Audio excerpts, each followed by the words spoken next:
ये वीडियो शायद आपको सोचने पे मजबूर कर दे कि मार्स पे जाना इज गुड और इट्स डेंजरसली बैड। दुनिया में कोई ऐसा नहीं होगा जो इलॉन मस्क के मार्स सेटलमेंट प्लान को सीरियस नहीं ले रहा। I mean, just look at these mighty space machines that SpaceX is building. And कई ऐसे लोग होंगे जिन्हें अगर SpaceX स्टारशिप रॉकेट पे सीट दी जाए तो वो जरूर इस इंटरप्लैनेटरी जर्नी पे जाना चाहेंगे। And me too. But here is a catch. Elon Musk ने हम लोगों को मार्स पे जाने के लिए इतना एक्साइटेड कर दिया है कि कई बार हम ये भूल जाते हैं कि मार्स पे जीवन शुरू करने के बाद ह्यूमंस की तीसरी या चौथी जनरेशन किस टाइप के फिजिकल कैरेक्टरिस्टिक्स को डेवलप करेगी। इस वीडियो में हम साइंटिफिक लॉजिक के थ्रू कुछ ऐसे ही पॉसिबल चेंजेस की बात करेंगे जो मार्स की फ्यूचर ह्यूमन जनरेशन फेस कर सकती है। For the sake of easiness, let's call the human Mars settlers. So there are still heroes in this world. Hello, who am I speaking to? Hi Elon, this is a Homo Martian. Theory of evolution हमें यह बताती है कि किसी भी planet पे रहने वाली लाइफ फॉर्म वहां की कंडीशंस के हिसाब से ही खुद के अंदर चेंजेस लाती है। जैसे जिराफ की गर्दन इसलिए लंबी होती है क्योंकि उनकी इनिशियल जनरेशंस का इवोल्यूशन ऐसी जगहों पे हुआ था जहां उनका खाना ऊंचे पेड़ों पे होता था। और मैं ये क्लेम नहीं करता कि ये थ्योरी 100% करेक्ट है, but as a scientist I take a deep interest in its possible application on other planetary civilizations. आपको बता दूं कि मार्स के पास हमारी अर्थ की तरह स्ट्रॉन्ग मैग्नेटिक फील्ड नहीं है, जिसकी वजह से सन से निकलने वाली हार्मफुल यूवी रेडिएशंस होमो मार्शियंस तक आराम से पहुंचेंगी। अर्थ पे सन की डेडली यूवी रेडिएशन से हम लोगों को हमारी स्किन में प्रेजेंट एक पिगमेंट बचाता है जिसका नाम है मेलानिन। क्योंकि ये पिगमेंट डार्क कलर का होता है, इसलिए जो लोग एक्सेस सन रेडिएशन एरियाज में रहते हैं उनकी स्किन में इसकी क्वांटिटी ज्यादा होती है, जो उनकी स्किन टोन को डार्क बनाता है। और अगर शायद ये मेलानिन हमारी स्किन में प्रेजेंट ना होता तो अफ्रीका की ज्यादातर पॉपुलेशन स्किन कैंसर से मर रही है। इवन दो मार्स सरफेस पे हमारे पास खुद को बचाने के लिए मार्शियन सूट्स होंगे, but over a large period of time हमारी स्किन इस एक्सेस रेडिएशन को रिस्पॉन्ड करना शुरू कर देगी। एंड क्योंकि majority of solar UV radiations Mars की वीक मैग्नेटिक फील्ड को पेनिट्रेट करके होमो मार्शियंस तक पहुंचेंगी, इसलिए उनकी स्किन को मेलानिन भी प्रोटेक्ट नहीं कर पाएगा। And thanks to theory of evolution, कुछ जनरेशंस के बाद होमो मार्शियंस की स्किन खुद को प्रोटेक्ट करने के लिए अपने स्किन में कैरोटिनॉइड्स नाम का एक पिगमेंट प्रोड्यूस करने लगेंगे जो उनकी स्किन को किसी भी टाइप की हार्मफुल रेडिएशन से बचा सकेंगे। But wait, don't you think carotenoids sounds like carrot? Behind this interesting nomenclature, there is a logic. Carrots को उनका bright orange color इन्हीं carotenoids pigments की वजह से मिलता है। That means there is a high possibility that once we set our first Martian colony on the surface of Mars, after 500 years, हमारे Homo Martians का skin color orange होगा। How cool is that?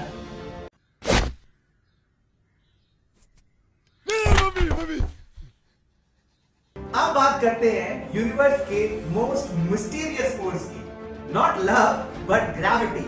Mars की surface पे अर्थ के comparison में gravitational pull almost 1/3 है, जिसकी वजह से मार्स पे चलना, दौड़ना और जंप करना काफी इजी होगा और एक ऑर्डिनरी मार्शियन उसेन बोल्ट से भी ज्यादा तेज भाग सकता है। But interestingly long term level पे इस रिड्यूस्ड ग्रेविटी का सबसे ज्यादा असर होमो मार्शियंस की हाइट पे होगा। नासा की एक रिसर्च के according most of the astronauts की हाइट उनकी रिस्पेक्टिव स्पेस फ्लाइट्स के बाद 2 इंचेस तक बढ़ जाती है। एंड मार्स सोसाइटी के प्रेसिडेंट की थ्योरी ये सजेस्ट करती है कि जो बच्चे मार्स पर जन्म लेंगे उनकी हाइट ज्यादा तेजी से बढ़ेगी और वो लंबे होंगे। Now I have a serious concern for this guy.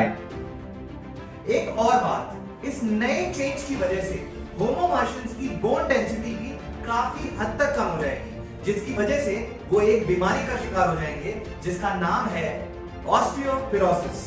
जिससे उनकी हड्डियां काफी वीक हो जाएंगी और उनका टूटना आम बात हुआ करेगी। I guess there won't be any weight lifting and wrestling games in Mars Olympics. Now let's talk about the toxic environment of Mars.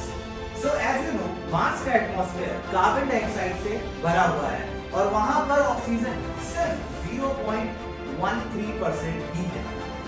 इस बात का सबसे बड़ा but slow impact Homo Martians के respiratory and blood circulation system पे पड़ेगा। As the blood carry all the required oxygen to the vital organs, इसीलिए less oxygen intake को कंपनसेट करने के लिए होमो मार्शियंस की हार्ट बीट काफी हद तक इंक्रीज हो जाएगी।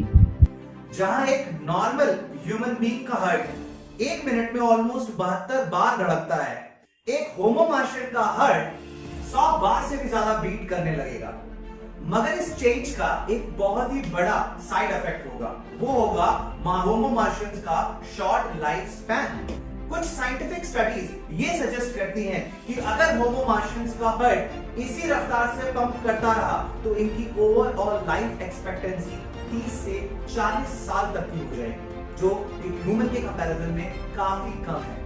और जब एक तरफ होमो मार्शियंस की लाइफ स्पैन छोटी हो रही होगी, वहीं दूसरी तरफ उनके फेफड़ों का साइज बड़ा हो रहा होगा, जिससे ओवर अ टाइम पीरियड उनकी रिब्स नॉर्मल ह्यूमन से काफी ज्यादा बड़े साइज के हो जाएंगे। और होमो मार्शियंस में सबसे आखिरी मगर एक अजीब टाइप का चेंज आएगा उनकी ब्लड वेसल्स में। ऑक्सीजन की रिक्वायरमेंट पूरी करने के लिए होमो मार्शियंस की बॉडी नई कैपिलरीज बनाएंगी और उनका साइज भी पिछली ब्लड वेसल से ज्यादा होगा, जिसकी वजह से वो हमारी स्किन पे कुछ इस तरीके से उभरी हुई दिखाई देंगी। ये क्या बात करता है यार? Now some of you can easily say कि होमो मार्शियंस को वहां के डेडली एनवायरनमेंट में प्रोटेक्ट करने के लिए मार्शियन सूट्स दिए ही जाएंगे। But what I can say, you have to closely trust the theory of evolution that implies over a long span of multiple generation cycles. Homo Martians अपनी body में required changes लाना शुरू कर देंगे so that they can cope up with the Martian environment. And you know what?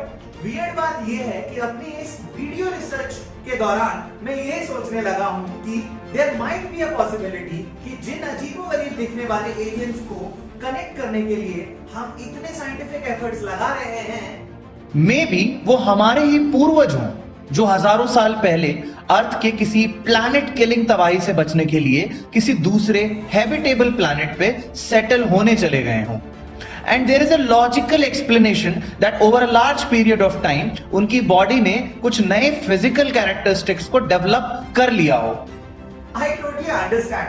मेरी ये बातें आपको थोड़ी बिना सर पैर की लगेंगी, बट अगर आप ध्यान से मेरे बताए हुए उन चेंजेस के बारे में सोचेंगे जो इन फ्यूचर होमो मार्शियंस के शरीर में आ सकते हैं, then you will get my point.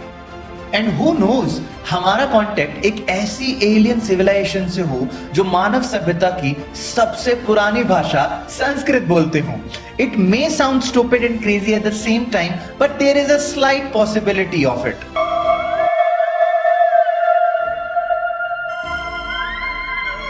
And trust me, मैं ये सब फैक्ट्स बता के किसी भी एम्बिशियस माइंड को मार्स पे जाने के लिए डिस्करेज नहीं करना चाहता। एंड इन फैक्ट इन सभी वियर्ड पॉसिबिलिटीज के बाद भी मैं मार्स पे सेटल होने का अमेजिंग चांस मिस नहीं करूंगा। But it is really important for entire human kind to understand the possibilities from the theory of evolution, that how it's gonna play with our bodies once we'll settle our initial colonies on the surface of Mars. On that crazy note, I want to conclude this space video. Thank you for watching. The exploration of space will go ahead, and it is one of the great adventures of all time.